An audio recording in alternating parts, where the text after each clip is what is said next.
A couple of days ago, I was flying my new FPV drone for the second time, and I completely fried the FC, which means I can't fly anymore, the drone is wrecked. And before we get into this story, I wanted to share a few FPV beginner tips.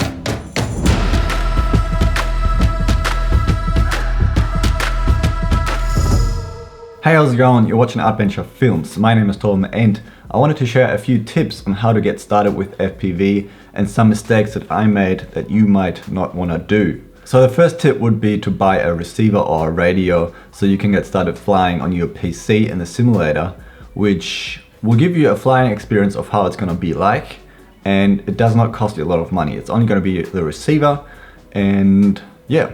The only thing you might want to watch out is that you have your throttle stick, the left stick down, so it doesn't center in the middle. And I had to do that as well for the first time, and you can find videos online on how to do that. Yeah, that's probably the only thing you have to think about when buying your remote. The second tip, or the second thing to do when you get started with FPV, is probably buying a pair of goggles. FPV goggles are not really that cheap, and you can get a whole lot of different ones. And one thing you might want to watch out here is that if you have the chance, go to a local FPV shop or like a drone flying shop. I don't know where you could go, but to test those goggles before, because I just bought them and thought, oh, that'll be right, but it's actually not that comfortable wearing them, which is kind of sad because I paid 400 bucks for it, I think. And yeah, you might want to just try them on before if you have the chance. Otherwise, just buy them. And I've done like a small modification to my one, and it works out good now, but I would like to have tested different ones beforehand. So that's something you might want to consider. And with the goggles, you could test flying on the PC as well with the simulator if the goggles can input some HDMI. So you could output your second screen from your PC and feed it into the goggles, and you can have the flying experience through the goggles as well, and test that too. The next step when you have your goggles and you got a receiver and you practiced flying a little bit would be to, think about if you want to build your own drone or you want to get a pre-built one. And it's the cost is probably the same depending on where you get the parts and how good you want to get the parts, but you probably crash a lot in the beginning as a beginner FPV pilot, and so you want to get with probably like a cheaper drone, and you could get a pre-built as well, which I would kind of recommend.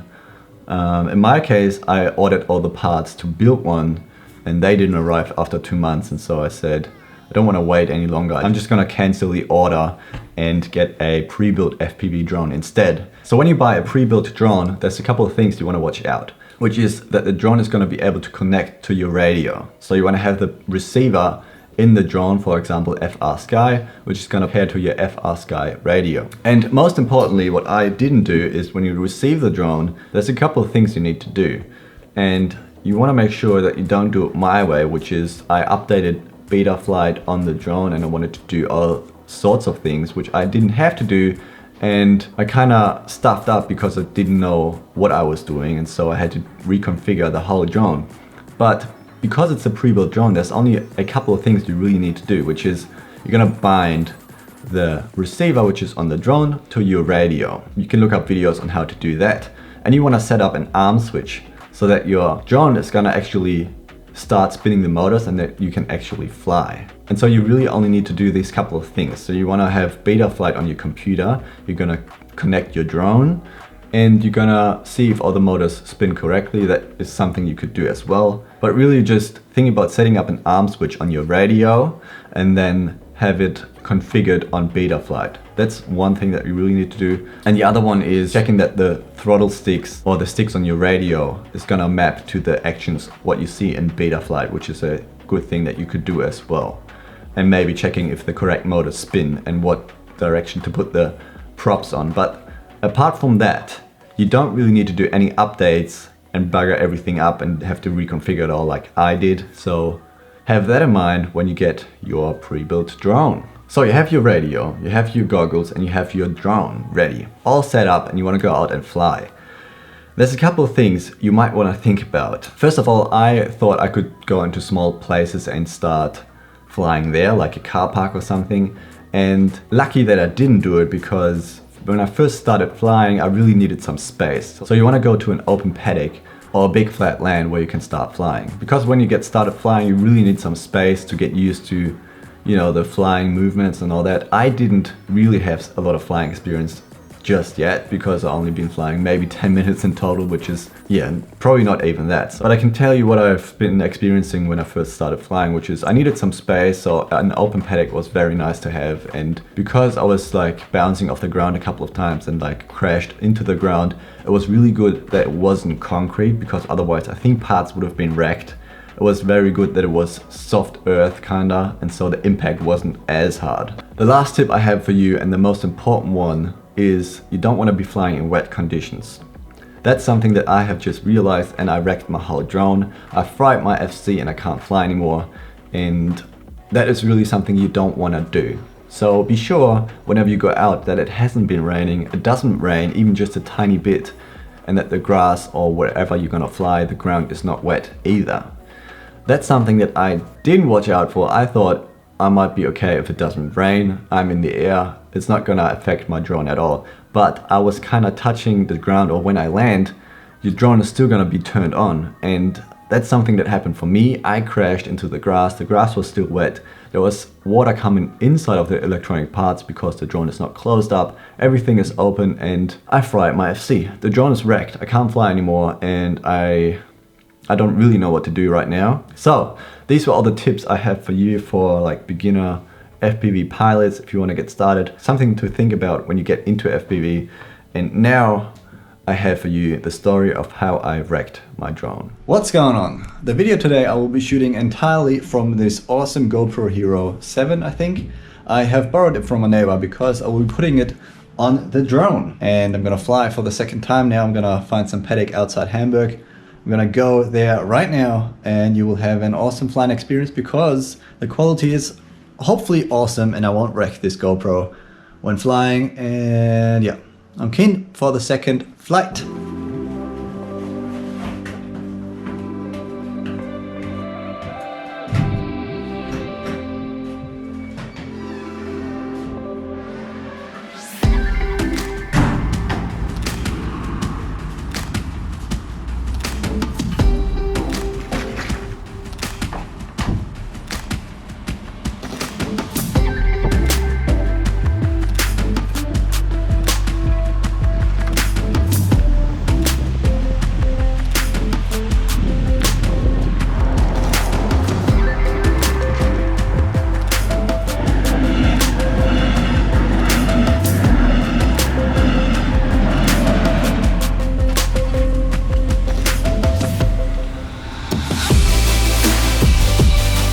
We're outside of Hamburg, somewhere where there's a paddock, and I'm gonna try fly my drone.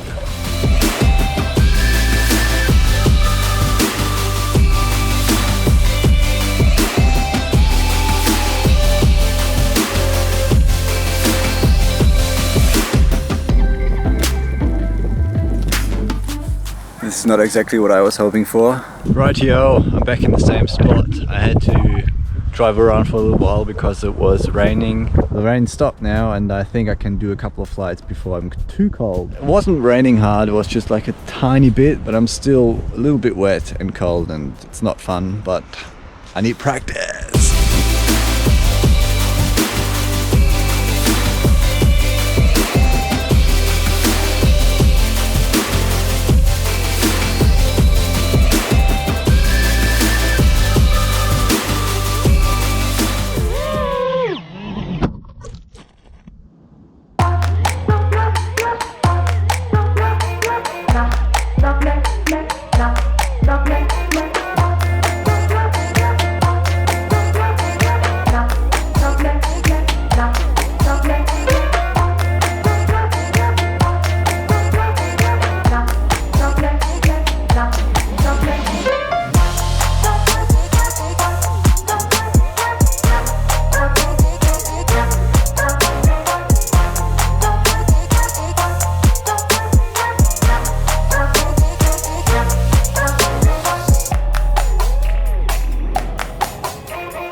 Got some good news and I've got some bad news. The good news first. I've just bought a 28mm Leica lens, secondhand for 300 bucks, which looks pretty good.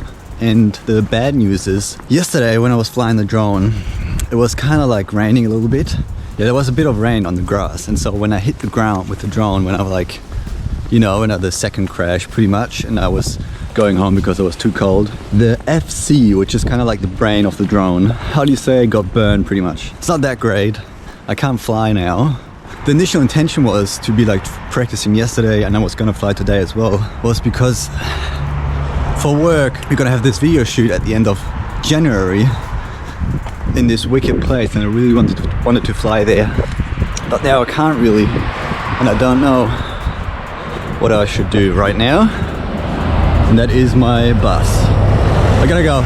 So that was the story of how I wrecked my drone. I will have to find a solution on how to fix it. If I wanted to buy the FC and the ESC again, it will probably take half a month until it is here, or until it's arrived. So I might want to think about a different solution.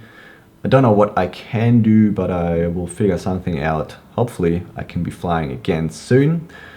And yeah, apart from that, I've been, you know, doing some electrical work inside of the house to make it all look very neat. Hopefully I can turn this room into a nice little studio. Yeah, I don't know. I don't know what I will do, but this is it for the video, and I will talk to you in the next one. Bye!